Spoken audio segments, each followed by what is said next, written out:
Why in the world would you want to run for Congress? Well, because our nation is at a tipping point, and my children, your children, everyone out there's children will not have the same future that we had unless we shift things right now.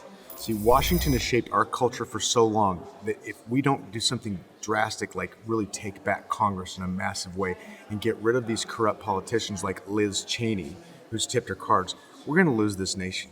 We are right now, I believe that we have been one nation under God, under the Star-Spangled Banner, under the Constitution, and under the Declaration of Independence, which outlines our freedoms that are given to us by God, right?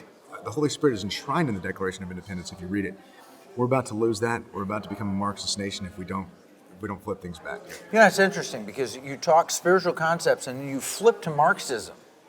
You think Marxist is spiritual? It is spiritual. It's demonic. It's the opposite of what God created, right?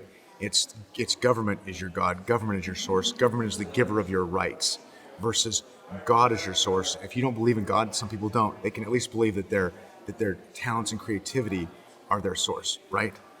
I think you're right. I think it crosses all aspects of a person, and Marxism is by definition collectivism. Right. And the spirit of Christianity is the spirit of individual liberty. Spirit of freedom. That's It right. is. Yes. Yeah, it really is. So, what motivates you? What drives you? You want to save the culture. You want to save the country. What else motivates you? Well, I believe that our best days are ahead. I believe that what Donald Trump did was something extraordinary. I think that we saw a reformation from 2016 to 2020.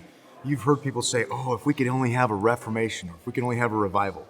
We did have a reformation. If you look at the judges that were appointed, if you look at the regulations that were repealed, if you look at the policies that were implemented, and by the way, your listeners probably know this person's name, but you know who Pastor Andrew Brunson is, right? Mm-hmm. Sure. Pastor Andrew Brunson, he defines the America First foreign policy of Donald Trump, and I'll explain why.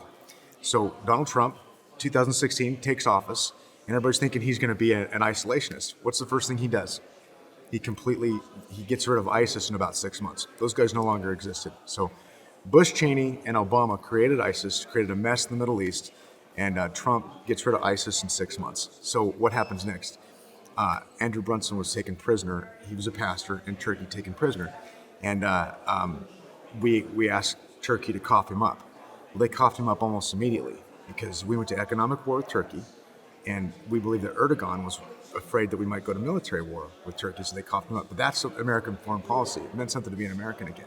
Yeah, well, you mentioned economic war. That's obviously what we talk about all the time in the economic war room. From our perspective, it's a spiritual war that manifests as an economic war. Because when it comes down to it, people are always thinking about their money. They're always thinking. Jesus said, if you can't be faithful with unrighteous mammon, you will not be trusted with the true riches. That's right. That's right. And so where your treasure is, there your heart will be also. People put their treasure in America too much in their money.